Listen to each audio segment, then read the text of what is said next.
La palabra de Dios contenida en este libro es la verdad que acepto creer, es la enseñanza que me comprometo a seguir y es la esperanza que me atrevo a confesar. Nada me impide recibirla, nadie me evitará que la haga parte de mi vida y por ningún motivo dejaré de proclamarla. Estoy aquí para leerla, oírla y vivirla diariamente. Amén. Señor Santo, gracias por tu palabra preciosa. Hoy la abrimos, Señor, para que nos digas, nos des salvación, edificación, restauración de nuestras vidas, lo que tengas para nosotros hoy, Señor, te lo pedimos en Cristo Jesús. Amén. Amén. ¿Recuerdan ustedes? La visita esperada se llama la serie de sermones de este tiempo de Adviento que estamos viviendo. Esta es la segunda parte. Y tenemos una parte del pasaje que estamos leyendo que es como el meollo de todo. Es al principio, pero está en el centro de todo esta idea. Léanlo conmigo, por favor, Lucas 1:68, ¿cómo dice? Bendito el Señor y Dios que ha visitado y redimido a su pueblo. Esta es la idea hermosa. Hemos decidido que a la encarnación, a la Navidad, al Adviento, vamos a llamarle también nosotros ahora la visitación de Dios, que es la misma cosa, es sinónimo. ¿A quién esperamos en casa en este tiempo de Adviento, hermanos? ¿A quién esperamos en Navidad? ¿Qué persona hará la diferencia? ¿Qué persona hará la diferencia en nuestra vida si nos visita o si no nos visita esta Navidad? ¿Qué persona nos pondrá muy contentos o nos pondrá muy tristes, dependiendo si está o no está? ¿A quién pensamos visitar en estos días? ¿Y por qué pensamos que la Navidad no es lo mismo sin él o sin ella?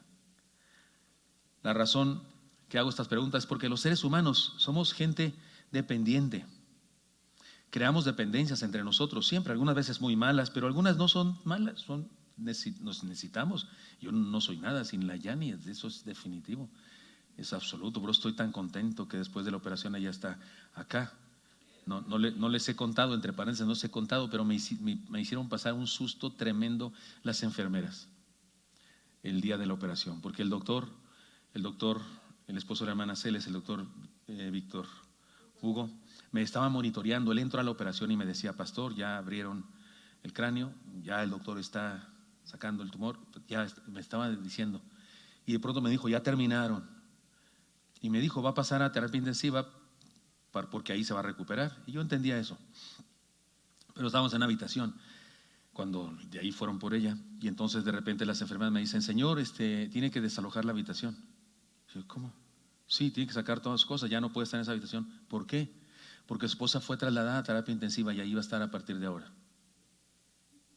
Y yo dije: pero sí, sé que iba a estar, pero no, ahí va a estar, ahí hay una sala de espera, usted vaya, ahí la puede esperar en la sala de espera, pero esas cosas debe sacarlas.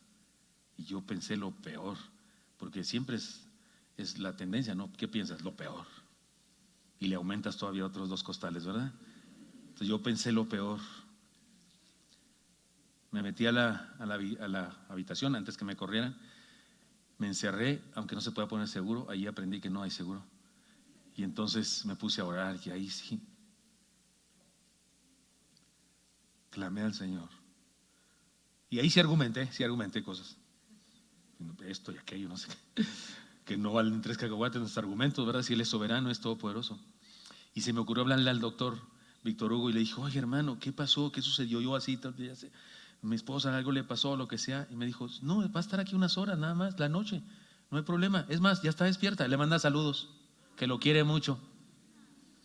Casi voy con las enfermeras y les digo 2, 3 cosas. Por cierto, la ley dice que un enfermo no puede tener 2 habitaciones. Si está usando terapia intensiva, no puede tener un cuarto. Por eso me quedaban corriendo de ahí. Pero me vieron tan pastoral cuando está predicando exhortación, que me perdonaron eso. No, sí, quédese, no sé por qué, quédese ahí, no hay problema. Vea mañana que salga su esposa. Porque le dije: ¿qué? Me tengo que salir, ¿por qué no me dicen? Va a estar ahí unas horas, me dicen, me espantan. Y además, ¿qué caso tiene que saque yo todo? Llevaba mi computadora, imagínense, todos mis cables, había cables por todas partes para estar trabajando ahí, y me perdonaron y me dejaron. Sí, por supuesto, no soy nada sin la Yani, y yo sé que usted tiene a alguien así también. Entonces no está mal eso, somos dependientes, pero esta realidad debería hacernos pensar en la visita más trascendente que podemos experimentar. Debería remitirnos a eso. Porque sí, hay personas importantes. Entonces surgen otras preguntas. ¿Qué tan importante es Jesús en tu vida? ¿Qué tan significativo es que Él vino a visitarnos? Dios mismo vino a visitarnos. ¿Qué tanto influye esta realidad en tu vida? ¿Qué tanto es prioridad en tu vida esta visita con respecto a todas las demás? Es bueno preguntarnos eso. Creo que eso nos ayuda a identificar el nivel de nuestro cristianismo, de nuestra fe, de nuestra vivencia de Jesús. Desde la semana pasada estamos estudiando una profecía hermosa expresada con un canto que un anciano sacerdote llamado Zacarías, padre de Juan el Bautista, entonó.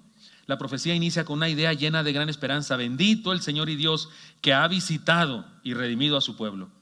Para entender mejor lo que significa esta visitación, leamos dos pasajes, igual que hicimos la semana pasada.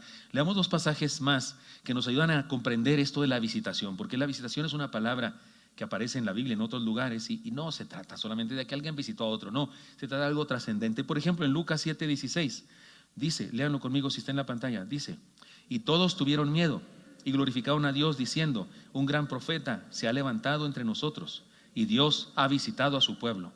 Esto dijeron cuando el Señor resucitó al hijo de la viuda de Naín.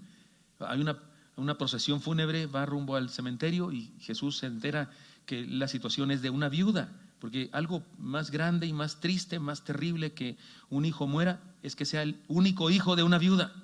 Y en aquella época eso era el desastre económico para una mujer. Y Jesús se une al proceso, al cortejo fúnebre, y siempre me gusta decir esto: fue extraño que Jesús se uniera al cortejo, fue extraño que tocara el féretro, fue extraño que le hablara al muerto, pero más extraño fue que el muerto le contestó y se levantó. Me encanta decir eso siempre, porque con Jesús todo es extraño, todo es diferente, es extraordinario. Extraño en el sentido de que no es lo natural que pasa en la vida. En ese contexto dijeron esto los seres humanos de esa época: Dios ha visitado a su pueblo. O sea, se identifica esto de la visitación como algo que nos trajo vida. Su visita nos trajo vida. Pero vamos al Antiguo Testamento, también se usa la palabra del asunto de visitar. Dios visitar en Génesis 21:1. Lo leen conmigo por favor, como dice: visitó Jehová a Sara como había dicho, e hizo Jehová con Sara como había hablado. ¿Y qué había dicho Dios? Que iba a tener un hijo en su vejez. Era una ancianita. Cuando le dijo el ángel eso, hasta ella dijo: ¿volveré a tener deleite con mi esposo? Lo que significa que hace años que no tenía deleite con su esposo. ¿Sí me explico? Y no nació por gracia y obra del Espíritu Santo. En el caso de ellos no nació así, nació con ayuda de ellos. Entonces resulta que sí, esos viejitos se embarazaron. Su visita nos trajo cumplimiento de una promesa. Ya vamos entendiendo, su visitación genera vida, su visitación cumple la promesa.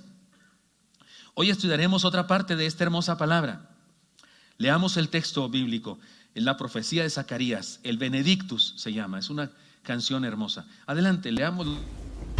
Y Zacarías su padre fue lleno del Espíritu Santo y profetizó diciendo: Bendito el Señor Dios de Israel, que ha visitado y redimido a su pueblo, y nos levantó un poderoso Salvador en la casa de David su siervo, como habló por boca de sus santos profetas que fueron desde el principio, salvación de nuestros enemigos y de la mano de todos los que nos aborrecieron, para hacer misericordia con nuestros padres y acordarse de su santo pacto, del juramento que hizo Abraham nuestro padre, que nos había de conceder, que, librados de nuestros enemigos, sin temor le serviríamos, en santidad y en justicia delante de él todos nuestros días.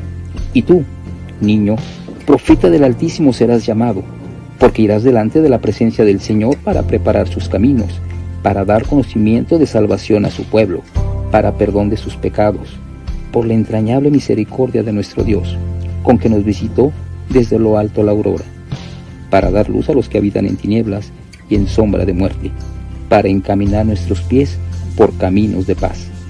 Y el niño crecía y se fortalecía en espíritu, y estuvo en lugares desiertos hasta el día de su manifestación a Israel. No perdamos de vista que está hablando de Juan el Bautista. Ese niño que será grande, es Juan el Bautista. Sería el más grande profeta. Y lo que está diciendo ahí es de su hijo de Zacarías, porque eso le dijo el ángel. Pero al hablar de Juan el Bautista, habla de aquel a quien Juan el Bautista va a presentar, aquel a quien Juan el Bautista sirve. Hasta él dijo: yo no soy digno ni siquiera de abrocharles su calzado, ¿verdad? Él vino como precursor, como el que vino a anunciarlo. Pero al hacer eso nos habla también del ministerio del Señor Jesucristo entre nosotros. Ahora, una vez más, habla de su visitación y lo que significa para nosotros. Oigan, en el Nuevo Testamento hay una escena que nos ayuda a entender, que es como paralela a esto, porque la verdad es que esto que hizo Jesús visitándonos es la esencia de lo que hace por nosotros. Casi podemos agarrar cualquier personaje de la Biblia y analizar la vida de esa persona como visitado por Jesús. Pero hay uno que es muy claro, es muy clarísimo, es muy paralelo, es como una parábola de la visitación eterna de Jesús a toda la raza humana, porque se trata de un hombre. Déjenme les cuento la historia. Es una escena interesante. Un publicano está encaramado en un árbol sicómoro. Se trata de un hombre de baja estatura. Algunos piensan que tenía el síndrome de enanismo, a quien los judíos odiaban, especialmente los fariseos. Jamás un fariseo visitaría la casa de un publicano, ni lo volteaban a ver. La escena es ridícula, tipo chespiritiesca. Pues un hombre quiere ver a Jesús y al no poder hacerlo entre la multitud, a causa de la estatura física que tenía y a causa también de la estatura moral que tenía delante de la gente, porque era reprobado. Un publicano no es más que un cobrador de impuestos. Esto es lo que significa el nombre, publicano. Pero en aquella época eso era muy grave, porque un publicano era una persona que, siendo judío, se había hecho amigo de los romanos para cobrarle impuesto a los judíos. Y como los romanos establecían una cuota, decían: en esta región tanto queremos, tanto necesitamos. Y le decían: lo que sobre de eso ustedes es su dinero. Entonces los publicanos cobraban de más, hacían todo su esfuerzo por cobrar más, porque todo lo extra era de ellos. Y se convertían en traicioneros, porque un publicano era excomulgado de la sinagoga. Un publicano no podía ir ni al templo ni a la sinagoga. No podía recibir instrucción bíblica de nadie, ni su familia. Estaba vetado, estaba declarado leproso espiritual. Ahora, lo hacían ellos por dinero. Era terrible la vida, pero lo hacían por dinero, eran ricos. Así es que era odiado por todos. Por eso digo, su estatura física y su estatura espiritual también. De pronto el Señor Jesucristo, que camina rodeado de gente, se detiene ante el árbol, aquel árbol sicómoro, y voltea a ver a Zaqueo, que está arriba, con sus caras así. Marco Vidal dice que con su gorro, no sé qué, es pelón, no sé qué dice Marco Vidal en una de sus canciones, pero dice algo acerca de él. Ahí está. Oiga, imagínense, no hay pantalones, son túnicas. ¿Se lo imagina encaramado en un árbol con su túnica? Qué batalloso, hermana, subirse usted con falda a un árbol. Sí se puede, de verdad, algunas son bien chirotas, así se dice en mi rancho. Está ahí arriba del árbol Zaqueo. Jesús voltea a verlo, cosa que nadie haría. Ningún rabino se atrevería a ver a un publicano. Nadie se hubiera dignado a prestarle atención. De pronto, ante la sorpresa de todos, el Señor hace algo extraordinario que transforma la circense escena. ¿Me explico? La escena de circo. Sí, está un chaparro arriba encaramado en un árbol, es una escena de circo. Y se convierte en un espectáculo de la gracia de Dios. A ver si puedo leer el texto. ¿Lo leen conmigo, por favor? Zaqueo, date prisa, desciende, porque hoy es necesario que me quede en tu casa. Esto es gracia, hermanos. Esto es gracia y no tonterías como lo que algunos piensan que es la gracia. El eterno Dios del universo ve a un hombre de estatura deplorable moralmente hablando ante su pueblo, despreciado, desechado, aborrecido por todos. Y Jesús se detiene y de pilón se invita a su casa. Traducción: en el contexto de nuestra serie de sermones podría decirse así este versículo: Zaqueo, date prisa, desciende, porque hoy es necesario que yo visite tu casa. Y luego le añade el Señor: es necesario. O sea, no nomás se invitó, le dijo: necesito visitar tu casa. Más adelante el Señor expresa la razón de aquel extraordinario acto de misericordia y gracia, porque todos se sorprendieron, hasta los discípulos seguramente. Dije: ¿qué hacemos? Si lo acompañaron estaban diciendo: ¿qué hacemos en la casa de un publicano? Yo nunca había visto una casa de un publicano por dentro. Todas estas fotografías que tiene aquí de puro sindicalista y puro no sé qué tendría, pero están sorprendidos. ¿Qué hace el Señor aquí con nosotros? Jesús dio respuesta a sus cuestionamientos, que no los dijeron en voz alta, por lo menos no dice el Evangelio nada, pero Jesús dijo: ha venido la salvación a esta casa, por cuanto Él también es hijo de Abraham, porque el Hijo del Hombre ha venido a buscar y a salvar lo que se había perdido. Eso está en Lucas 19, 9 al 10. El versículo anterior que leímos fue el versículo 5, cuando Jesús le hizo eso a Zaqueo. Esto es equivalente, hermano. Esto nos ayuda a entender aquello que dice Zacarías en su canción, en su profecía, de que hemos experimentado la visitación del Señor. Por eso hay aquí las enseñanzas de hoy. A la enseñanza de hoy le llamaremos, toda la serie se llama La visita esperada. La semana pasada se llamó así, pero la enseñanza principal fue la visita sorpresa, ¿recuerdan ustedes? Y el día de hoy es la visita pactada. No se trata de un asunto circunstancial, sino de un plan bien diseñado por el Señor. Esa visita fue pactada. O sea, el Señor la traía entre manos, esa visita. Estaba anotada en su planeación que nos visitaría. Bendito el Señor y Dios de Israel, que ha visitado y redimido a su pueblo, y nos levantó un poderoso Salvador en casa de David su siervo, como habló por boca de sus santos profetas que fueron desde el principio, salvación de nuestros enemigos y de la mano de todos los que nos aborrecieron, para hacer misericordia con nuestros padres y acordarse de su santo pacto, del juramento que hizo Abraham nuestro padre, que nos había de conceder. Está lleno el texto de la idea de algo planeado, su pacto, dice. Su pacto, es algo planeado desde antes. La idea es clara. Aquello que el Señor hizo era parte del pacto de Dios con su pueblo santo y con toda la humanidad. Con toda la humanidad. Les explico. La semana pasada también abordé este tema, pero me parece que vale la pena el día de hoy decir algunas cosas más para que lo entendamos. Hermanos míos, Dios formó un pueblo para manifestar su gracia en ellos y para usarlos para mostrar su gracia, sus maravillas a todas las naciones. El plan de Dios desde el principio fue bendecir a toda la humanidad, no solo a un pueblo, a toda la humanidad. Formó un pueblo para a través de ellos bendecir a la humanidad entera. Pero tomemos en cuenta lo siguiente: la base de la formación de este pueblo es un pacto que Dios hizo con Abraham. Dice Génesis 22:18, si está en la pantalla y lo leen conmigo: en tu simiente serán benditas todas las naciones de la tierra por cuanto obedeciste a mi voz. ¿Qué parte no entendieron los de aquella época de esto? En tu simiente serán benditas todas las naciones. Abraham siempre lo supo. En tu simiente serán benditas las naciones. O sea, no se trata solo de bendecirte a ti, se trata de que a través de ti bendeciría a todos los demás. No perdamos de vista lo siguiente: Abraham no era judío. Échese ese trompo a la uña, por favor. Abraham no era judío. ¿Por qué? Porque no había judíos en esa época. Los judíos ni siquiera surgieron con Abraham. Con Abraham se le llama pueblo hebreo. Pero después, cuando David muere y Salomón llega al trono y luego deja a su hijo Roboam, se divide el reino, los del norte, los del sur. En el sur está Israel, Judá, está Judá, en el norte está Israel. Es Judá contra la tribu de Benjamín, y eso se le llama Judá, el reino de Judá. Y allá en el norte es donde se llama Israel. Son las 10 tribus, las otras 10 tribus. Pero esas 10 tribus fueron perdiendo cada vez más y cada vez más. Es más, se habla de las 10 tribus perdidas de Israel. Y lo que quedó después de eso fue el judaísmo, la tribu de Judá. Y de ahí parte la idea de los judíos. Abraham no es judío. Abraham es un caldeo. Su padre Taré y toda la población de ese pueblo adoran a otro Dios. Pero Dios llama a Abraham de ahí, de los caldeos, de Ur de los caldeos, y lo saca y le dice: ven a una tierra que te mostraré. Y Abraham cree en Dios. Y como dijo Pablo más adelante, su fe le fue contada por justicia. Entonces, hermanos míos, Abraham no era judío cuando fue llamado por Dios. Era parte de un pueblo que adoraba a otro Dios. Así es que el llamado pueblo escogido no es un pueblo que ya existía.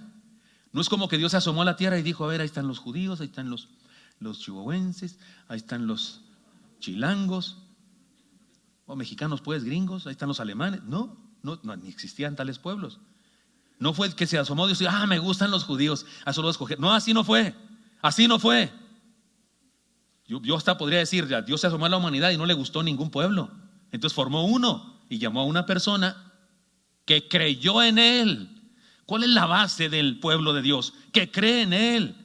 No fue un asunto racial. Dios no escogió una raza, escogió a un hombre que creía en él y con él formó su pueblo. No pierdas de vista eso, porque por ahí hay gente diciéndonos que hay que estar orando por Israel. Sí, oramos por Israel, yo sí oro por Israel, pero también oro por los palestinos y también oro por los africanos. En los sábados de oración, métase usted un día a los sábados de oración y verá que oramos por un montón de tribus que hay en el mundo que no conocen del Señor Jesucristo. Oramos por todos, por supuesto. Abraham fue llamado y por eso el pueblo escogido no es algo que existía, es un pueblo que Dios formó para cumplir un propósito con él. Así que la razón por la que Dios llamó a Abraham no fue su raza. ¿Cuál raza? Caldea. La razón por la que Dios llamó a Abraham fue por gracia de Dios, pura gracia de Dios, y De parte de Abraham, porque creyó. Ese es el asunto. De parte de Dios hay gracia, de parte de Abraham hay fe. Él creyó, el texto dice, porque obedeció a Dios, le siguió, hizo lo que Dios le pidió. Tal como Pablo lo diría más adelante, por gracia sois salvos por medio de la fe. En el ejemplo anterior, Zaqueo es la misma cosa. También creyó, y a pesar de su terrible situación de publicano, había sido expulsado. Para los fariseos ya no era pueblo, para los hebreos ya no era hebreo, ya no era judío. Pero creyó en Jesús y es pueblo de Dios, es parte del pueblo de Dios. Y el Señor cumplió su pacto con él. Dios nos ofrece un pacto de gracia con los seres humanos y lo hace efectivo cuando creemos y experimentamos en su gracia. Así es que ese pacto que Dios hizo con Abraham, que es el origen de todo, lo hizo también con nosotros si creemos. Cuando dice que Zaqueo era hijo de Abraham, no es en el sentido de la raza, es en el sentido de la fe. Porque un centurión también fue hijo de Abraham, creyó, y Jesús dijo, en el reino se sentarán los héroes de la fe, Abraham y Moisés, se sentarán junto con este centurión, él se sentará junto con ellos. ¿Cómo es que vino a ser parte? ¿Cómo es que se convirtió en judío? ¿Cómo es que se convirtió en hebreo? Por la fe. Porque este pueblo formado por Dios, tiene su base en la fe, no en la raza. Estudiamos de nuevo el principio de este texto, los primeros versículos y los versos siguientes, para entender mejor lo que significa esta visita pactada. La visita pactada es la promesa cumplida de Dios y nos levantó un poderoso Salvador de la casa de David su siervo. Tengo que explicarles algo respecto a esta palabra para que entendamos que Zacarías está utilizando lenguaje antiguo. Zacarías está utilizando un lenguaje del Antiguo Testamento. Él habla en el Nuevo Testamento, pero lo que está diciendo él tiene que ver con el cumplimiento de todo el Antiguo Testamento. Yo podría decir incluso que su canción, el Benedictus, este canto que se le llama así, porque así comienza diciendo, bendito sea el Señor. Este canto es un resumen del Antiguo Testamento completo, un resumen muy, muy resumido de lo que Dios planeaba hacer con nosotros e hizo con el nacimiento de Jesús. En ese momento todavía es profético que van a nacer Jesús, porque todavía no nace. Zacarías está hablando de que su esposa se va a embarazar y va a llevar un hijo, Juan el Bautista. Después de 6 meses de que se embaraza Elizabeth, se embaraza María. Así es que Jesús nació 6 meses después de que nació Juan el Bautista. Por eso Juan el Bautista comenzó su ministerio antes, abriendo camino y diciendo, viene detrás de mí alguien que es el verdadero Mesías.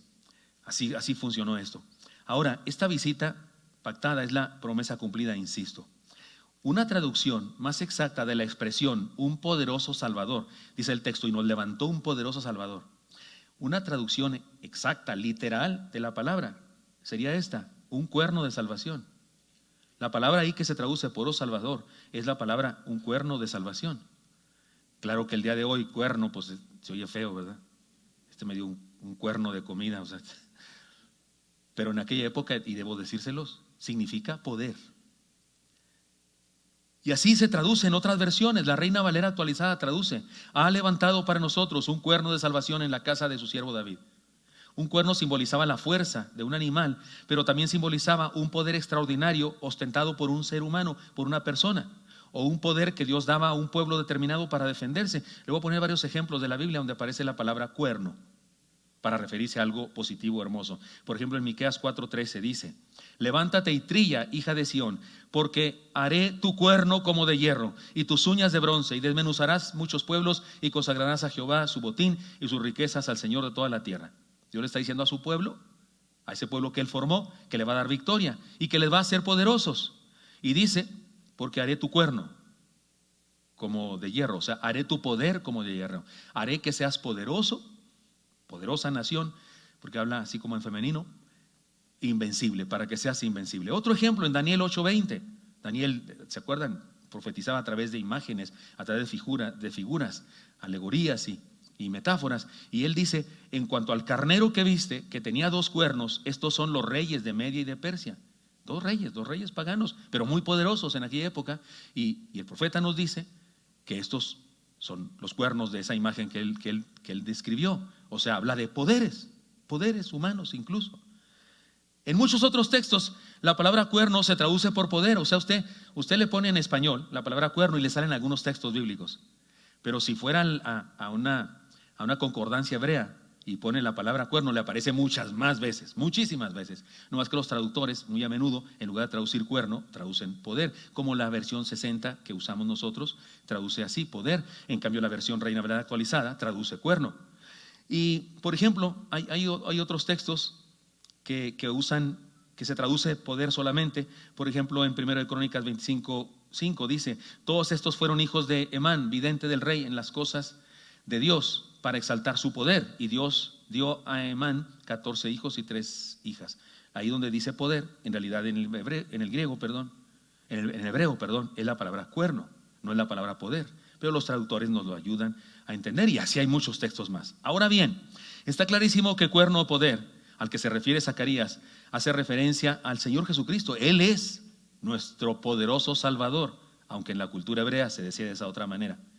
El mismo pasaje nos lo aclara. Por ejemplo,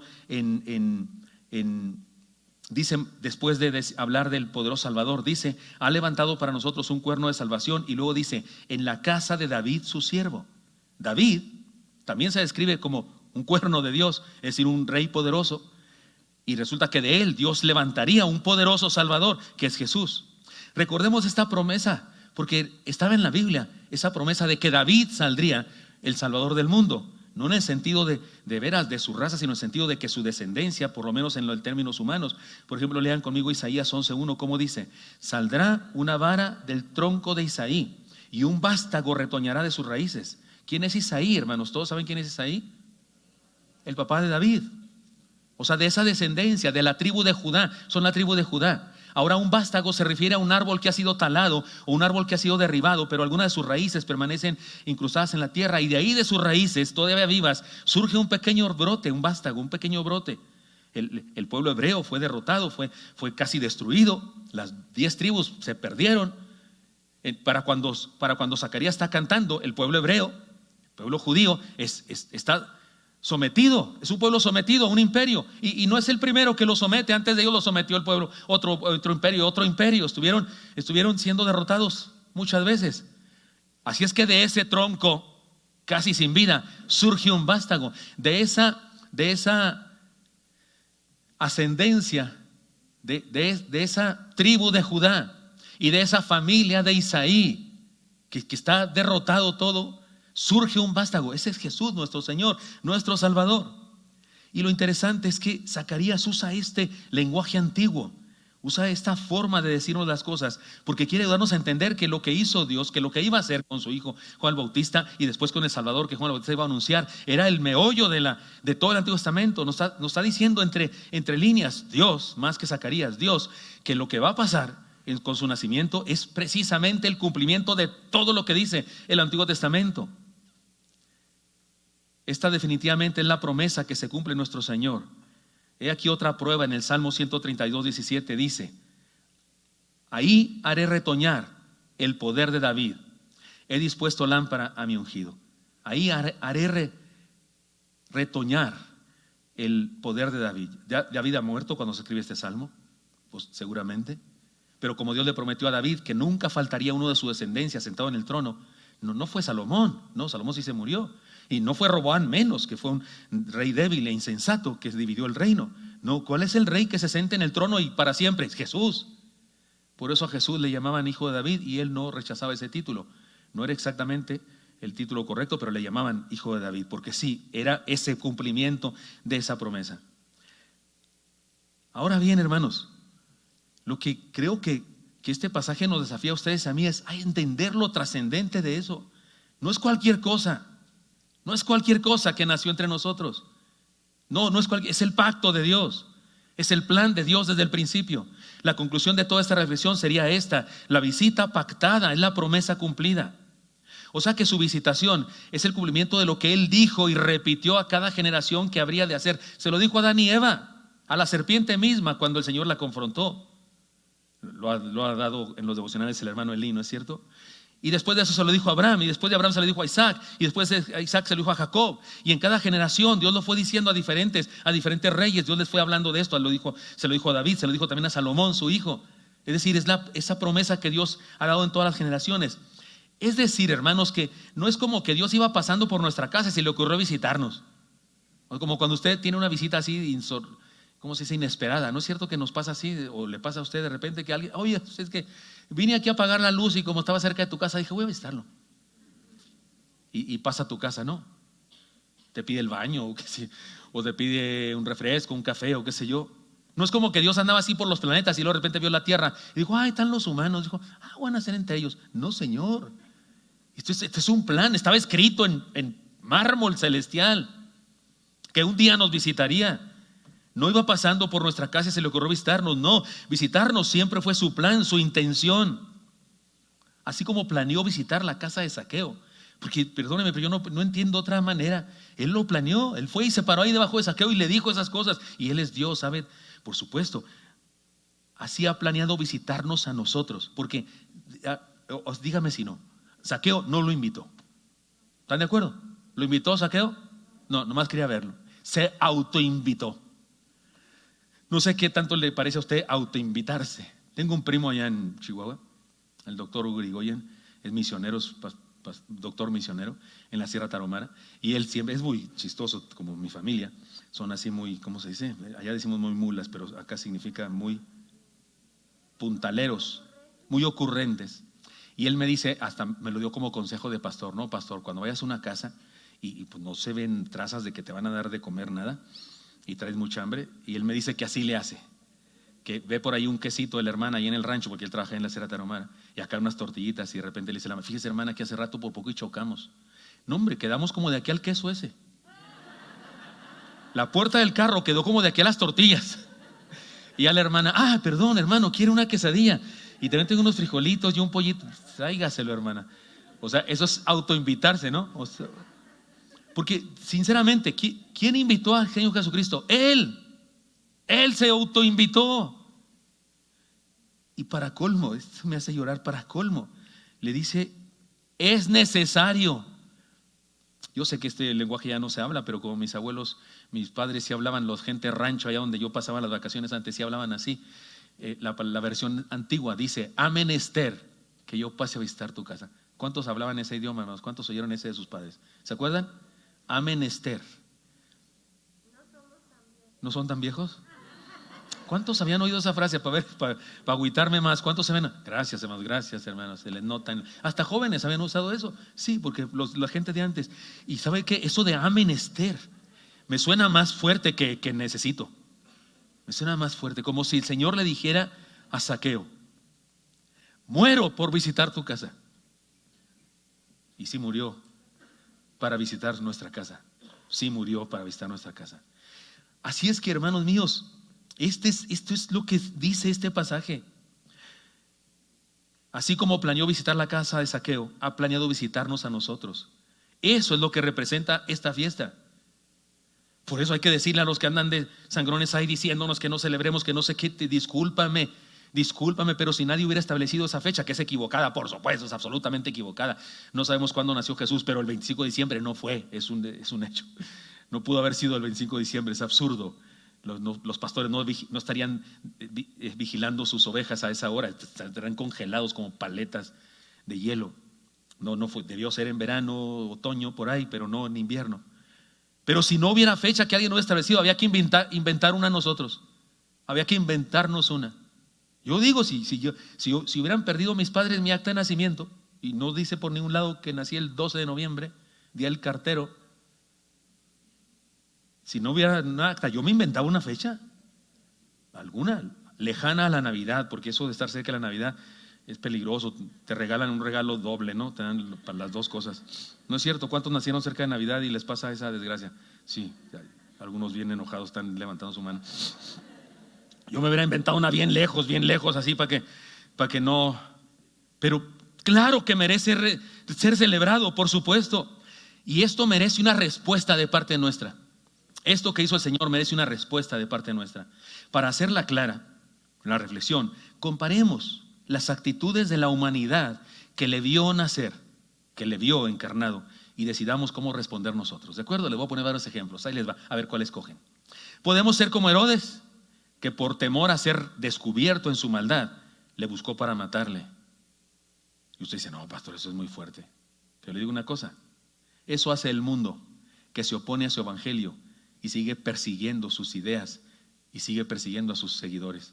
En el mundo entero hay una especie de intención, una agenda por descristianizar el calendario.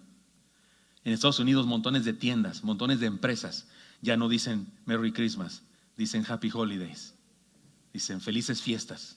Quieren quitar a Cristo. Esta fiesta es Cristo. Y todas las fiestas de todos los días, porque Él está con nosotros. Y ya dijimos que podemos ir feliz Navidad cualquier día del año. Pero tratan de descristianizar el mundo. La gente se opone a eso. La ONU misma se opone al cristianismo severamente, seriamente. Así es que la actitud de Herodes sí existe en el mundo. Podemos coger esa actitud. O podemos ser como los religiosos de su tiempo, que por miedo a ser hallados equivocados, buscaron matarle sin saber que Él había venido precisamente a morir por todos. Esto hacen los religiosos que no pueden abandonar sus ideas religiosas, sus doctrinas equivocadas, y traicionan al Señor por no traicionar sus tradiciones. Por eso discúlpenme, por eso, aunque hay gente así que el ecumenismo y que todos creemos igual, pues que todos somos iguales, pues nomás que unos somos más iguales que otros, ¿no? Por eso discúlpeme, yo no puedo entender eso. No puedo entender como una persona que dice que es cristiano o que representa a Cristo, aquí no sé qué dice y enseña las fechorías y las mentiras que contradicen la Biblia. No puedo creer que una religión venda la salvación eterna, porque vas allá a su sede y pasas por debajo de una cruz y te dan un certificado de salvación. A mi suegra le hicieron un certificado de salvación de vida eterna, ¿verdad? Alguien de sus parientes que no eran cristianos. Qué falta de respeto, mi suegra era cristiana. Y no lo digo ahora porque ya no está. Aún cuando estaba yo sabía que era cristiana. Siempre le hacía bromas a mi suegra, pero por si alguno piensa que no la quería yo, debo decir que cuando gradué del seminario nos mandamos a hacer nuestro anillo, nuestro diploma, y en un cuadrito de agradecimiento casi todo lo hicieron a mis padres que me ayudaron y a mí no sé qué, y yo le decía al que nos hacía eso, a mi suegra, y él creía que era un chiste. Y volvía después de un mes y decía, oye Gilberto, ya decídete, ¿a quién se lo vas a dar el cuadrito? Y yo decía, a mi suegra, así quiero que diga a mi suegra, Irene Falcón y Magaña. Dice, no, ¿de veras? Sí, de veras, estaba sorprendidísimo. Le costó trabajo escribir suegra ahí. Era cristiana, pero encontró mi esposa en sus papeles un certificado que alguien le compró, certificado de vida eterna. O sea, estamos seguros que está en el cielo, porque ya te hace el certificado. Tontería, ¿no es cierto? Hasta te molestaste, ¿verdad? Y ahora resulta que es mi hermano ese que anda enseñando eso. Perdóname, no sé de quién eres, hermano, pero yo sé de quién soy, hijo. Hay gente así, religiosos, que por miedo a ser hallados equivocados prefieren no investigar, prefieren que no les prediques y prefieren traicionar a Jesús que traicionar sus ideas. Podemos ser como Pilatos, que por su superstición escogió no escoger y dejó que otros decidieran por su propia vida. No, pues ustedes decidan, aquí está el bien malote y aquí está él, escojan a quién crucificamos y a quién soltamos. ¿Saben ustedes que la esposa, lo han leído, que la esposa de Pilatos soñó? Eran supersticiosos ellos, muy supersticiosos. Y su esposa soñó y le dijo a su marido, a Pilatos, no tengas que ver con la muerte de este justo. Yo soñé que es justo, es incorrecto que lo maten, no tengas que ver en su muerte. Pero se lavó las manos, pero no pudo, si las siguió teniendo sucias. Porque decidió no escoger. ¿Sabes que cuando decides no escoger, ya escogiste y escogiste mal? Es menester, como dice la palabra viejita, es necesario escoger bien y escoger a Jesús. Esto hacen los que saben que Él es verdad, saben que Él es la verdad, pero no se atreven a seguirle. El mundo está lleno de personas así, que saben que Él es la verdad, saben que el cristianismo es lo correcto, pero no se atreven a seguirle. Podemos ser como el mesonero, que él fue por ignorancia. No sabía quién era José, quién era María, no sabía qué había en su vientre. Fue por cuestiones económicas, cuestión de la sociedad. Estaba lleno el mesón, no había lugar. Pero podemos ser como el mesonero, que le dijo a sus padres de Jesús antes de que naciera que no tiene lugar para él en el mesón. Esto hacen todos los que están demasiado ocupados en sus afanes y no consideran a Jesús entre sus prioridades. Les voy a decir una profecía. Durante este tiempo de Adviento vamos a ver personas que no habíamos visto antes. Tal vez el 24 mismo en un culto especial. O tal vez en los días en las fiestas especiales que haremos de Navidad. Usted y yo vamos a ver a personas que durante todo el año no habían venido. Pero les vino el espíritu la Navidad. Y vendrán y los dejaremos de ver hasta Semana Santa. ¿Sí estoy hablando? Porque son creyentes de parto. Les nació. ¿Sí me expliqué? Les nació, me nació. No te ofendas si es tu caso, mejor acepta la exhortación y sigue a Jesús con ganas. Él no es es más, ni siquiera es la primera prioridad. Porque decimos, es que es la primera prioridad. No, es la prioridad absoluta de todo. Está Él en primer lugar, y luego está Él y mi esposa. Y luego está Él y mis hijos. ¿Sí me explico? Y está Él y mi ministerio. O sea, Él está en todo. No es una primera prioridad, no, es la prioridad que rige todas mis prioridades otras. Pero hay gente en las que no, Jesús no ocupa los principales lugares, ni el todo. No, está esto y aquello, está la carrera, la familia, la profesión, el asunto romántico, el asunto dinero, el asunto quién sabe qué. Y por ahí el domingo un ratito, porque hay gente que le molesta mucho que los cultos sean largos, porque no exageren, no, ¿para qué tanto? O sea, de todas las horas de la semana, todo lo que hacemos, todas las películas de Netflix que te chutas, todos los programas de fútbol que ves nomás para sufrir. Y resulta que vienes a un culto y se te hace muy largo porque dura más de hora y media. Dios mío, y de esto podemos ser como el mesonero. O podemos ser como Zaqueo, que aceptó alegre y presuroso su visita y fue transformado. No puedo evitar imaginarme a Zaqueo en el más puro estilo de Hanna-Barbera. Hanna-Barbera. ¿Sí saben a qué estoy hablando? Los Picapiedra. ¿Sí son de Hanna-Barbera? ¿Se acuerdan cómo echaba a andar el carro Pedro Picapiedra? Imagínense, y cómo corría Pablo Mármol, que era el chaparrito, ¿no es cierto? Un Zaqueo cualquiera. Y se lo imagina corriendo así. Así me imagino a Zaqueo, porque Jesús le dijo, date prisa, baja de prisa. Y él aceptó lo de la prisa. Y se bajó, yo no sé cómo le hizo con las naguas que traía. Y en el sicomoro a lo mejor se bajó así como con paracaídas, ¿no? O bajado arrastrándose en el sicomoro. No sé si conocen los árboles de sicomoros. En mi tierra hay de esos árboles. No son muy frondosos, no son muy gordos. La piel se les cae, así se les va cayendo la piel. Como haya sido, pero se baja rápido. Sale corriendo a su casa, llega con su esposa. Era grandota la esposa, así me imagino yo. Vieja, prepara la casa, mata el becerro gordo. Era rico, era publicano, le llama a todos sus empleados, sus criados, vengan acá, pónganse a moler trigo y limpien el lugar. Y no sé, ¿qué te pasa, viejo? ¿Qué te pasa? ¿Qué va a pasar? ¿Por qué estás tan emocionado? Porque nos visita Jesús de Nazaret. No sé si estaba consciente él de quién era Jesús en ese momento. Tal vez no lo estaba tan consciente hasta que Jesús llegó y predicó e hizo lo que hizo para transformar su vida. Se volvió loco Zaqueo. Se volvió loco, prometió que agarraría todo su dinero que tenía en ese momento ahí y que lo daría a los pobres. Y ofreció que si alguien le había robado, le iba a regresar por cuadruplicado. La ley de Moisés decía que ese era el costo más elevado de un delito de robo. Si tú robabas, pero confesabas, debías regresar lo que robaste y una media y la mitad más, como los intereses. Pero si no confesabas y lo ocultabas y decías que no era cierto, tienes que pagar 3 veces. Zaqueo dice, yo le pagaré 4. Se puso espléndido, se volvió loco, espiritualmente hablando, se convirtió. Creo que eso es lo que Jesús estaba necesitado de ver.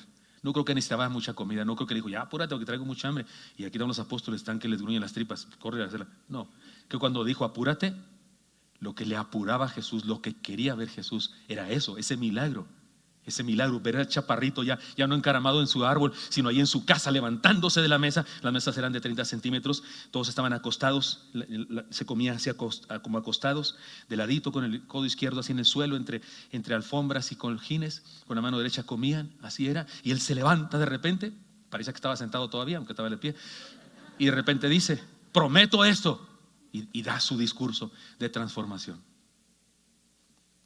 Eso pasa cuando Jesús visita nuestras casas. Podemos ser entonces como Herodes, como los religiosos de su tiempo, como Pilatos, como el mesonero, o podemos ser como Zaqueo.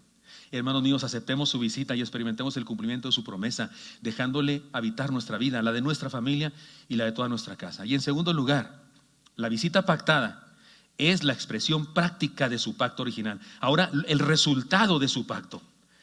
como habló por boca de sus santos profetas, que fueron desde el principio, salvación de nuestros enemigos y de la mano de todos los que nos aborrecieron, para hacer misericordia con nuestros padres. Y luego dice, y acordarse de su santo pacto, del juramento que hizo a Abraham, nuestro padre, que nos había de conceder.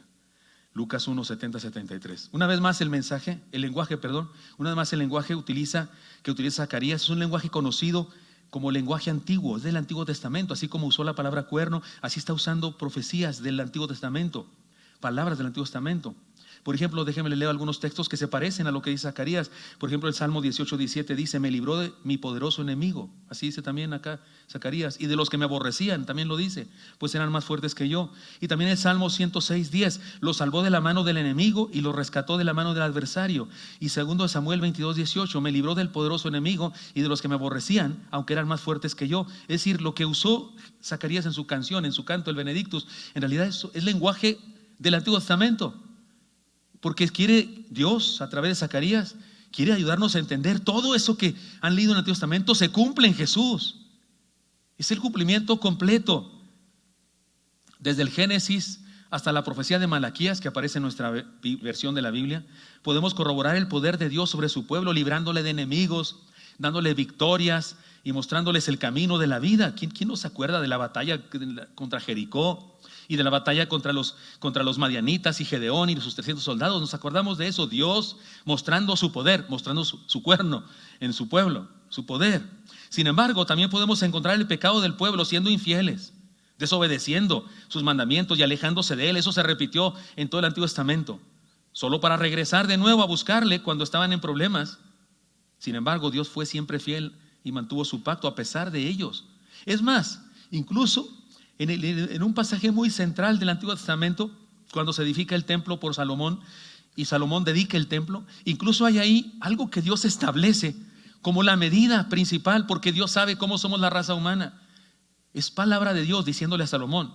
Salomón descubre y dice que ¿cómo se nos ocurre hacer un templo para Dios? Él no cabe aquí. Salomón está recibiendo revelación de Dios cuando hace eso, y además era un rey sabio, ¿recuerdan ustedes? Aunque se deschavetó cuando estaba viejito, pero eso es otra cosa. Pero Salomón está impactado del poder de Dios, y Dios le habla a Salomón y le dice, Salomón, y voy a parafrasearlo, como si le dijera, Salomón, te voy a decir algo que debes escribirlo en piedra. Debes hacer que todas las generaciones futuras lo sepan. Que a nadie se les olvide esto que les voy a decir, Salomón, que te voy a decir a ti. Si un día este pueblo que viene a buscarme aquí a este templo, que viene a adorarme aquí en este templo, y yo los voy a bendecir, porque creen en mí, yo los bendigo porque los formé para salvación de todos. Pero si un día este pueblo, que estoy seguro que va a suceder, se alejan de mí y empiezan a adorar a otros dioses, esos otros dioses les van a defraudar, esos otros dioses no los van a ayudar. La plaga de chapulines voladores, la plaga de la langosta va a acabar con sus tierras. Sus hijos no van a nacer sanos, y todos sus enemigos, otros pueblos, los van a gobernar a ustedes. Cosa que pasó, cosa que sucedió cada rato. Pero ahí vienen las palabras hermosas de Dios mismo, estableciendo para el pueblo una puerta de regreso después de haber andado en ese mal. Todavía no sucede. Dios, digamos, le está diciendo anticipadamente, como conociéndolos. No les habló al tanteo. Le dice Dios, pero si se humillare mi pueblo, sobre el cual mi nombre es invocado, y oraren y se arrepintieren de sus malos caminos, entonces yo iré desde los cielos y perdonaré su pecado y sanaré su tierra. Eso es el tenor de todo el Antiguo Testamento. Un Dios que formó un pueblo para a través de él bendecir a la humanidad entera. Ese pueblo, cuando son fieles a Dios, están siendo bendecidos, se alejan de Dios, sus otros dioses no los bendicen y están en la derrota total. Pero Dios estableció una puerta de regreso. Pero ahora es el regreso final, es el regreso total. Su nacimiento es la más grande manifestación de Dios. Él los perdonó muchas veces y los defendió muchas veces. El Antiguo Testamento está lleno de historias hermosas, como ya las que mencioné. Otra que a mí me resulta muy impresionante por la gracia manifestada en ella. Sansón, el peor de los jueces, ¿no? El peor de los jueces, un insensato, un galán de barrio, un galán de pueblo, que andaba ahí de pecador y termina ciego, haciendo trabajo de mula, haciendo trabajo de burro, moviendo un tronco con una piedra amarrada para hacer un sistema de de molino, de moler trigo. Lo lleva, está ciego, le sacaron los ojos, lo llevan al templo de Dagón, el dios de los filisteos, para burlarse de él. Y ahí él lleva a cabo un acto de contrición. Señor, perdóname, he sido un insensato, pero por última vez, Señor, dame el poder que me diste alguna vez para cumplir con mi misión, porque su misión era defender al pueblo hebreo de los filisteos, y ese día mató más filisteos que nunca en la vida, que nunca había matado tantos. ¿Y quién no se acuerda de la escena, no? La escena de los dibujos en la escuela dominical, del franerógrafo, un fortachón así, empujando unas, digo, nada que se parece, pero ni el greñero tampoco, moviendo las columnas, ¿no? Para derribar el templo a Dagón y matar a todos los filisteos, puros líderes. Eso fue el final de los filisteos, casi, porque mató a los meros papas fritas. O sea, mató a la Cámara de Senadores, a la de Diputados y a toda la Guardia Presidencial. ¿Sí me explico? Y el partido en el poder, a todos se los descabechó de un jalón. Hermanos, esta es la historia del Antiguo Testamento. Pero luego culmina con precisamente el nacimiento del Señor. Digamos lo siguiente: Él mantuvo su pacto, pero esto final que hizo al nacer entre nosotros es lo extraordinario. Su encarnación, es decir, el Adviento, es decir, el nacimiento o Navidad, es decir, su visitación en el contexto de nuestra serie de sermones, es la continuación del pacto original, pero la culminación también. Así como los bendijo aquella vez y los bendijo otra vez y los bendijo otra vez, perdonándolos finalmente, dice Zacarías en su canto. Finalmente, así como lo hizo con nuestros padres, ahora, así como les bendijo contra los enemigos, contra los que eran más fuertes que ellos, así como los bendijo y les dio victoria, así ahora también nos da victoria. Y eso habla de una victoria espiritual. Su visitación es un mensaje que nos dice: no los he olvidado. Al remitirnos al pasado, Zacarías, y decirnos cómo bendijo a los padres, esos que se equivocaron, esos que fueron fieles un tiempo, pero que en otro tiempo se equivocaron y en otro tiempo no fueron fieles. Al decirnos eso, nos está diciendo a nosotros que en la misma circunstancia, también para nosotros es ese texto que dice: si se humillara en mi pueblo, igual para nosotros, igual cuando usted y yo nos olvidamos de Dios y no caminamos con Él, igual para nosotros, si nos humillamos, somos pueblo entonces. Y quiere decir entonces que su visitación es como si Dios nos dijera: no los he olvidado, como si nos dijera: su visita es el cumplimiento integral de su pacto. Su presencia encarnada es su destrucción integral y más plena de todo aquello que pretende nuestro mal. En el Antiguo Testamento, ¿quiénes pretendían el mal de los hebreos? Pues las otras naciones, los filisteos. ¿Se acuerdan cuando estuvo en el libro de Esther? La nación es Persia. ¿Se acuerdan ustedes que en Persia se planeó el exterminio completo del pueblo de Dios?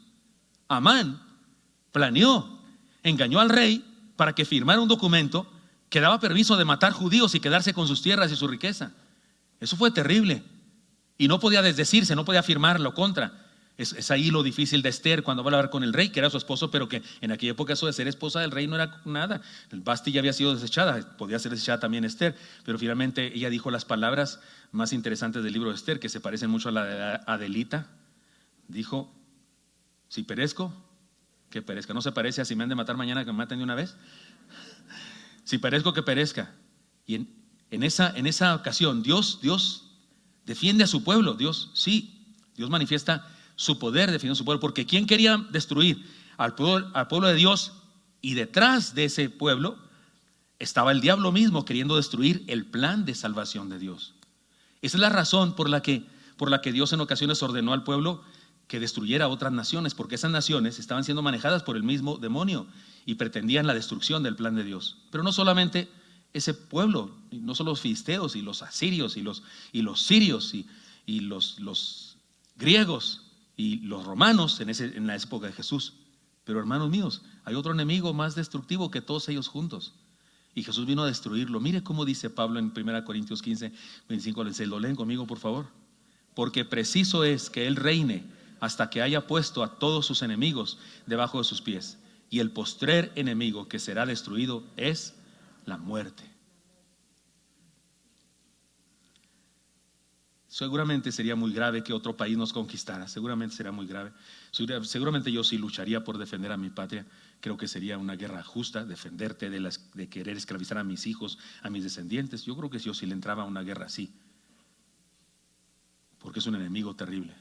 Pero no hay enemigo más terrible, hermanos, que la muerte espiritual causada por el pecado, por por el rechazo de la fe en Jesucristo. Y ese enemigo vino a vencer Jesús por nosotros.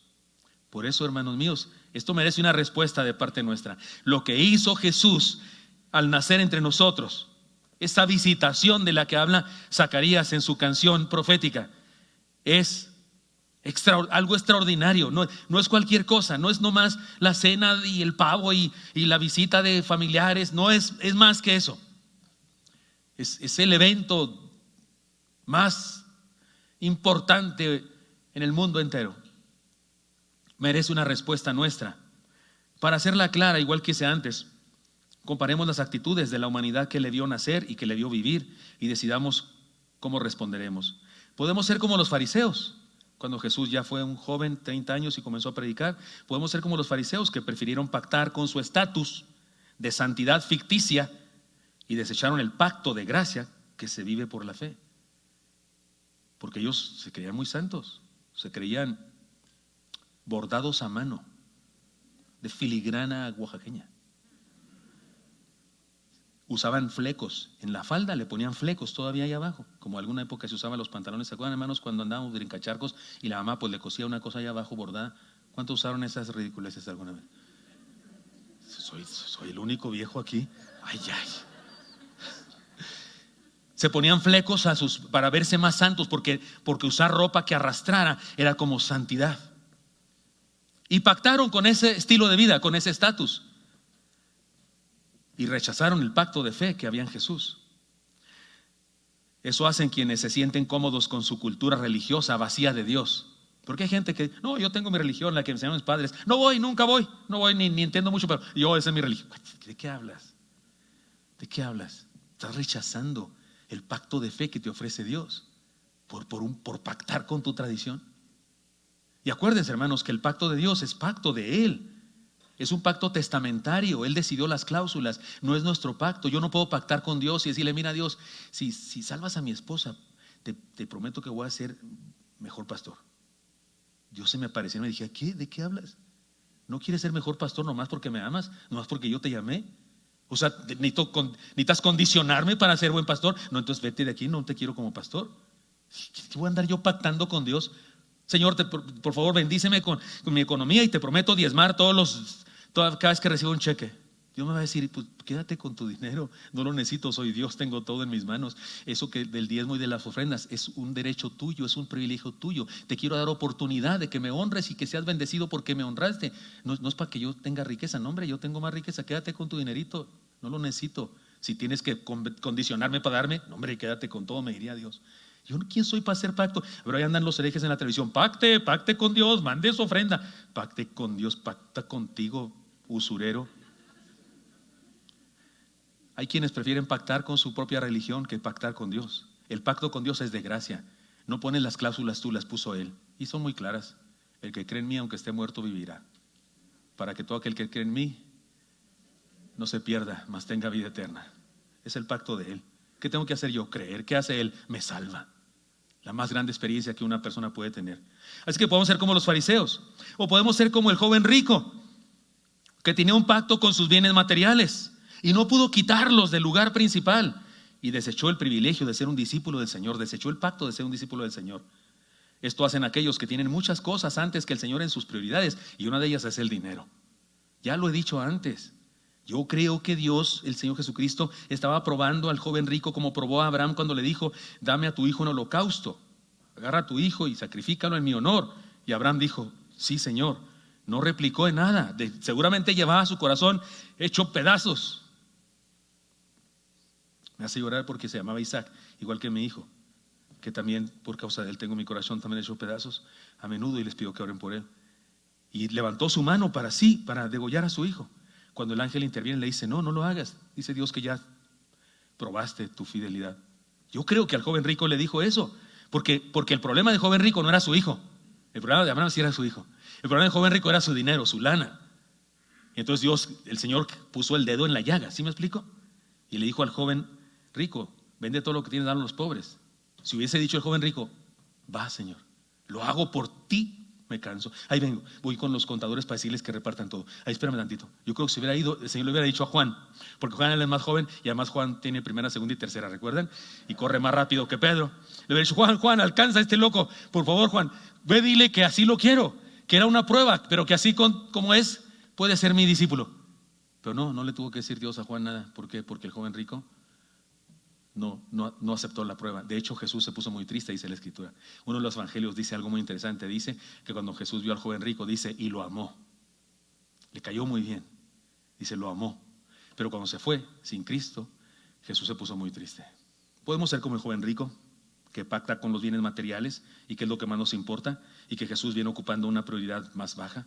Podemos ser como el ladrón que lo injuriaba en la cruz del Calvario, porque tenía un pacto con la maldad, con el vicio, con la incredulidad y con la derrota.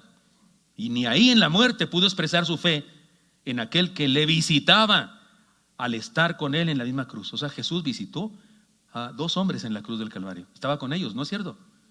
De hecho, uno de ellos vio en Jesús al Redentor y le dijo, acuérdate de mí. Y Jesús le dijo, hoy mismo estarás en mi paraíso, hoy mismo. ¿Sabe qué significa paraíso? Es así como un jardín secreto que tiene todo rey, todo sultán, en donde pasa sus momentos de más placer. Y Jesús le dijo al joven, al llamado ladrón bueno, que no puede ser bueno, pero se le dice en ocasiones, le dijo, hoy estás conmigo en paraíso. ¿Y sabe por qué le dijo paraíso? ¿Por qué le dijo esa palabra metafórica? Porque estaban en el infierno en ese momento de la cruz del Calvario. Están sufriendo, que sufriendo más grande que estar pendiendo de un madero con clavos en las manos y en los pies. Y Jesús le dice, hoy mismo, o sea, esto es pasajero, hoy mismo estarás conmigo. Me encanta esa gracia de Jesús, haciéndole sentir a ese hombre la esperanza de que hoy mismo, no pasaré esta noche, no pasaré este día sin que estés conmigo en mi paraíso. Pero el otro no creyó. El otro tenía un pacto con su pecado. Tenía un pacto con su maldad, con su vicio, con su... yo déjenme sufrir, no me estén molestando. ¿No es cierto que hay gente así como que está bien pactada con su maldad? Están metidos hasta el tope en su idea equivocada y saben que están equivocados y saben que están mal y saben que están en problemas y en riesgo, pero no lo sacas de ahí porque tienen un pacto con eso. Eso hacen quienes se sienten cómodos en su cultura, en lugar de pactar con Jesús. Eso hacen los que son persistentes, decididos y tenaces en pecar y caminan con mucha fe hacia su perdición, porque eso sí, tienen mucha fe en su error. O podemos ser como la samaritana, como María de Betania, o María Magdalena si quiere, como el centurión arrepentido, como Jairo, como Bartimeo, como el ciego de nacimiento, que es otro que Bartimeo, como los hijos de Zebedeo, Juan y Jacobo, que cuando le dijeron a Jesús que uno de nosotros esté a tu derecha y otro a tu izquierda, y Jesús les dijo, no saben lo que piden. ¿Pueden ustedes acaso beber de la copa que yo voy a beber? Se refería a su muerte. ¿Pueden acaso ustedes ser bautizados en el bautismo que yo seré bautizado, bautismo de dolor en la cruz del Calvario? ¿Y saben qué dijeron Juan y Jacobo? Podemos. Me encantan. Si los queremos acusar de soberbios porque quieren estar a la derecha de Jesús y a la izquierda de Jesús en su reino, podemos acusarlos de soberbia si quiere, pero no podemos acusarlos de falta de fe, porque cuando Jesús les dice, ¿pueden acaso ustedes sufrir como voy a sufrir? Y dijeron, sí, Señor, podemos. Y si usted dice, bueno, eso dijeron, eso pasó, sufrieron, los dos experimentaron muerte de mártires. O sea que lo que dijeron podemos, sí lo hicieron, murieron por Cristo. O podemos ser como Pedro, que ciertamente falló negando al Señor, pero cuando ya era más viejo fue apresado, y dice la tradición, no está en la Biblia, pero dice la tradición que el que capitaneaba el grupo que ejecutaba la sentencia, le dijo que tu última decisión, tu última voluntad, y él dijo, no quiero morir como Cristo, no merezco eso, le fallé, soy pecador, y parece que lo crucificaron con la cabeza hacia abajo, posiblemente muriendo antes que por todas las heridas, por asfixia de su propia sangre. No estamos seguros, pero dio testimonio de su fe y eso hizo que muchos otros se convirtieran. O como Cleofas, que no sabemos bien quién es, en el Nuevo Testamento aparece en Lucas 24. O como Policarpo, posiblemente el pastor y obispo de Esmirna, y que murió a los 80 y tantos años, porque dijo, en todos estos años que he vivido, Jesús, mi Señor, nunca me ha fallado. ¿Por qué le voy a fallar yo a últimas horas? Porque le pedían que renegara de Jesús y que dijera César es Señor en lugar de decir Cristo es Señor, pero murió diciendo Cristo es Señor. O como Clemente, otro de los padres de la iglesia, que escribió unas cartas que se llaman cartas camino al martirio, porque mientras iba camino al martirio, mientras iba llevado a Roma, él iba escribiendo cartas y les iba dejando en las iglesias, porque era tan importante él que los soldados le daban permiso de que las iglesias le visitaran y les daba cartas y se coleccionaron las cartas. Y en esas cartas incluso hay un partecito de la carta donde dice: rueguen a Dios que nada del mundo, que por ninguna causa o razón deje yo de morir por Cristo. Él quería morir por Cristo. Digo, pídanle a Dios que no me quite este privilegio. No, porque en las fauces del león o en la espada del soldado, ahí quiero honrar a Jesús diciendo soy discípulo de él. Miren nomás el valor que tenía este hombre. Escribió cartas camino al martirio. O como San Agustín, o como Juan Hus, un inglés que comenzó a predicar mucho antes de Martín Lutero, mucho antes de los reformadores famosos. Comenzó a predicar el evangelio verdadero de Jesucristo, aunque era sacerdote católico. El Papa en turno le dijo que fuera allá a la sede para que le hablara a todos los ahí de su nuevo descubrimiento de la Biblia. Era una trampa, por supuesto. Sí fue, y lo quemaron. Lo ataron a un tronco y le pusieron leña alrededor y lo quemaron. Y escribieron documentos que dicen: ha muerto el hereje. Usted y yo podremos decir: ha muerto un hermano nuestro. O como Martín Lutero, por cierto, también lo mandaron llamar, pero él era más listo y no fue.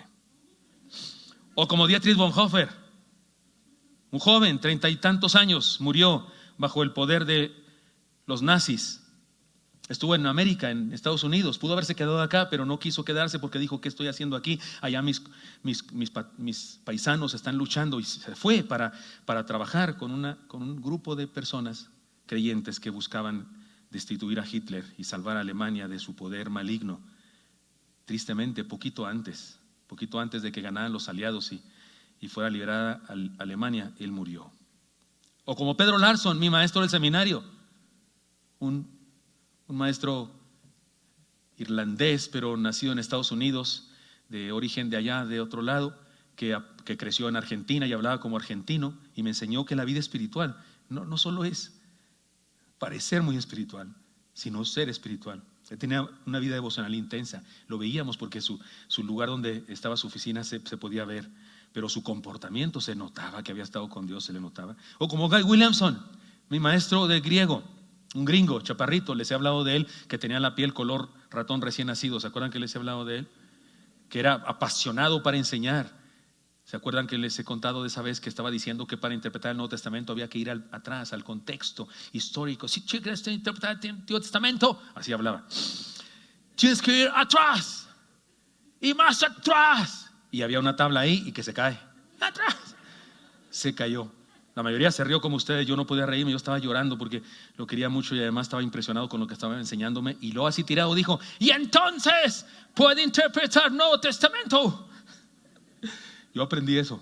Por eso usted cuando me vea a estudiar la Biblia, yo no la leo nomás así. No, me chuto toda la historia y mis documentos y demás, porque Guy Williamson me enseñó eso. O como aquel que nos predicó el Evangelio. O como aquel que nos invitó a la iglesia. O como aquel que hizo un pacto, cualquiera que hizo un pacto de gracia por medio de la fe con Dios, que Dios le ofreció y caminó y caminan todavía con Él. Porque a lo mejor tu persona a la que tú quieres imitar, que espero que no sean ni los fariseos, ni el joven rico, ni el ladrón malo, sino que imitemos a la samaritana, a María de Betania, al centurión arrepentido, a Jairo, a Bartimeo, al ciego de nacimiento, a los hijos de Zebedeo, a Pedro, a Cleofas, a Policarpo, a Clemente, a Agustín, Juan Hus, Martín Lutero, Dietrich Bonhoeffer, Pedro Larson, Guy Williamson, al que quieras imitar. O tal vez hay alguien vivo, tu mamá, tu abuelito, tu vecino, un joven que te invitó a la iglesia, o un adulto que te invitó a la iglesia, que oró por ti durante mucho tiempo para que vinieras. Imítalo, porque hizo un pacto de gracia con Dios, creyó en Él y te está invitando a tú también ser visitado por el Señor. El hermano Guy Williamson, termino con esta historia que tal vez algunos saben, pero muchos no seguramente. El hermano Guy Williamson nos contó en una clase cómo recibió su llamado para ser pastor. Él era hijo de pastor, pero tuvo que ir a esa guerra cuando los aliados finalmente ganan. El hermano Williamson era muy grande, ya falleció. cuando los aliados, Estados Unidos básicamente y otros países, finalmente derrotan a los nazis. Pero ahora comienza una especie de guerra fría que ya no es tan fría, no fue tan fría, cuando el bloque comunista y el otro bloque están luchando por Alemania. Por eso se puso el muro, una Alemania comunista, ¿no es cierto? Y una Alemania de acá, de este lado. Y él llegó en esa época, era un jovencito, alrededor de 20 años, y fue a defender algo. No había balaceras ni bombas, ya no había eso, pero había que defender, así era un asunto más político. Y él fue en esa época y le tocó era soldado de infantería por su estatura y esas cosas, y resulta que estaban con su batallón, no sé exactamente cómo se llamará, pero de pronto estaba en una especie de fortaleza y de pronto hubo ruidos allá atrás, y el jefe de ellos le dijo a él y a otro compañero, eran cristianos los dos, les dijo: vayan allá atrás y no importa quién sea, disparen, porque nadie debe estar aquí con nosotros, es peligroso, disparen. Él dice: yo qué iba a hacer, pero fuimos con sus metralletas y con una lamparota enorme para encandilar a las personas, que era una manera de defenderse. Cuando lanzaron la luz enorme que encandilaba, en su basura había unos niños alemanes buscando en la basura algo que comer para ir a su casa. Seguramente sus papás los mandaron. Por supuesto, ni él ni su amigo dispararon, no hicieron caso a eso. Pero el hermano Guy Williamson nos contaba con lágrimas en los ojos que después de esa experiencia él se puso a rodillas y le dijo al Señor: Dios, me dedicaré, si salgo de esta guerra, me dedicaré a tu servicio. Acepto ser tu servidor, tu predicador, tu pastor, porque quiero predicar el evangelio para que estas cosas nefastas nunca vuelvan a pasar en la tierra. Porque él entendía que solo el mensaje de Jesucristo puede transformar el mundo y hacer la paz. Y él oró así a Dios y le entregó su vida. Cuando salió de ese momento, pues fue a la universidad y después a estudiar teología, y fue mi maestro de griego y Nuevo Testamento. Me enseñó griego, me enseñó todo lo de la teología del Nuevo Testamento. Era un gran maestro. Nunca aprendió español, aunque duró más de 30 años en México. Siempre hablaba mal, no decía changuito, decía changuecito. Es bueno tener héroes. Es bueno tener personas a las cuales imitar. En la Biblia hay algunas, para los dos lados, buenas y malas. ¿A quién imitamos, hermanos? ¿A los que rechazaron el pacto con Dios o a los que hacen pacto con Dios? Aceptemos su visita y experimentemos la culminación de su pacto de gracia, creyendo y entregándole nuestra vida. Porque, hermanos míos, por favor, lo que pasó en la primera Navidad, independientemente de la fecha que haya sido, no fue cualquier cosa. No sucedió solamente para que nos comamos un pavo, romeritos, bacalao, tamales, pozole. Ahí ya le está dando hambre a ustedes, ¿verdad? Yo aquí hablando de eso. No nació para que sucediera eso. No nació para que sufriéramos otra vez en el intercambio de regalos. No nació para que nos pusiéramos ropa ridícula, orejas de reno, que nada tienen que ver con él, por cierto, entre paréntesis. No está mal que hagamos eso, no estoy diciendo que esté mal hacer eso, no. Yo también tengo renos en la casa puestos. Y hemos hecho obras de teatro aquí donde ponemos personajes como un Santa y demás, y he explicado el significado de los símbolos de la Navidad, ¿no es cierto? Muchas veces. Pero no nació para eso. Nació para algo más trascendente, extraordinario, para permitirnos la experiencia de la visitación de Dios en nuestra vida, como aquella vez en la casa de Zaqueo. Eso es, hermanos, la Navidad. Por favor, vivamos de tal manera que se nos note que estamos de Navidad. Todos los días vivamos de tal manera que se nos note que estamos de Navidad. Nos puede faltar a alguien que no va a estar con nosotros en la noche buena o en la Navidad, en el recalentado. Puede faltarnos alguien por la razón que sea que nos falte. Pero con que no nos falte Él, estamos bien. Y que no nos falte Él todos los días, porque todos los días Él está con nosotros. Así es que esto es trascendente, es serio. Que las personas que nos critican porque celebran la Navidad puedan ver en nosotros la verdadera celebración, y por lo menos, si no entienden, por lo menos que callen boca, porque calladito se ven más bonitos. Hermanos míos, vivamos a plenitud la visitación del Señor. Es la visita pactada. De ese pacto no se le ocurrió de repente, lo había planeado y está entre nosotros ahora mismo. De hecho, ahora mismo si hay alguien aquí que dice: yo nunca he experimentado eso, no sé a qué se refieren, que te visita Dios, habla con Él. Yo tampoco lo puedo explicar, es un asunto espiritual, pero habla con Él. Ahora mismo dile: Señor, ven a mi vida, visítame, lléname de ti, Señor, quiero creer en ti, quiero entregarte mi vida. Díselo ahora mismo y Él lo hará, porque ¿qué crees? Él planeó eso desde antes de la fundación del mundo. Él planeó salvarte, planeó ser parte de tu vida desde antes de la fundación del mundo. Si no sucede es porque tú no lo invitas, es porque tú no quieres o porque tú lo rechazas, pero la verdad es que Él quiere estar en el corazón de todo ser humano. Eso dice la Escritura, que Él no quiere que ninguno se pierda y que por eso retarda su venida, porque no quiere que ninguno se pierda, porque Él no hace acepción de personas. Y si crees en Él, eres pueblo santo, eres Israel de Dios, eres el Israel espiritual de Dios, porque Abraham no fue llamado por ser judío, fue llamado siendo no judío, pero por creer Dios lo hizo pueblo. Igual pasa con todos nosotros si creemos en el Señor. Señor Santo, te doy muchas gracias porque me das permiso de compartir esto con mis hermanos y amigos. Te pido, Dios, te suplico que nos bendiga, Señor, para experimentar a plenitud, Señor, esta maravillosa verdad de tu visita a nosotros. Te pido, Señor, que nos bendiga de tal manera que nuestra idea sobre el Adviento, sobre tu encarnación, se nos note, Señor, en la forma de ser, de vivirla, esta celebración, y alcancemos a otros con nuestro gozo, con nuestra pasión y con nuestra alegría, Señor, con la transformación que haces en nosotros, que otros noten, Señor, que vives en nuestro ser. Y que nosotros mismos, Señor, podamos experimentar la plenitud, no a medias, sino a plenitud. Y que más allá de la fiesta y más allá de las tradiciones que significan esta celebración, seas tú y tu presencia en nuestra vida la que haga la diferencia. Y también te pido, Dios, que sea alguien aquí que necesita entregarte su vida, que le recibas, Señor, y le salves y le bendigas. Sigan orando y les pregunto, ¿hay alguien aquí que le quiere decir al Señor Jesucristo: Señor Jesucristo, ven a mi vida, reconozco y acepto que te necesito y quiero entregarte mi ser? No voy a despreciarte, no, Señor. Bienvenido a mi casa, bienvenido a mi vida. Pasa, Señor, es tu casa, mi corazón es tu casa. ¿Le quieres decir esto al Señor Jesucristo? ¿Nunca se le habías dicho? Por favor, hazlo. Y si lo estás haciendo, házmelo saber levantando tu mano, porque quiero orar por ti. ¿Hay alguien que le está entregando su vida a Cristo ahora mismo? Dios le bendiga, señorita, le felicito de todo corazón. Puede bajar su mano, Dios le bendiga. ¿Alguien más toma esta decisión? Dios le bendiga, también le felicito de todo corazón. ¿Alguien más toma esa decisión de entrega? Dios le bendiga. Dios le bendiga, gracias a Dios por su vida. Dios le bendiga, hermanita, también, ya vi su mano. Dios le bendiga, señora, también. Dios le bendiga mucho. Dios le bendiga también, gracias a Dios por usted. Aquí al frente también, Dios les bendiga. ¿Alguien más? Dios le bendiga, varón. Qué gusto, señorita, Dios le bendiga mucho. Pueden bajar su mano. Vamos a orar, pero pido a todos los que levantaron su mano que se pongan de pie en su sitio, por favor. Solo póngase de pie ahí. Yo ya estoy de pie y quiero unirme con ustedes estando de pie y denme permiso de orar por ustedes. Si alguien más levantó su mano, póngase de pie. O si alguien más quiere hacerlo, póngase de pie ahora, por favor, y déjeme orar por ustedes. Oremos.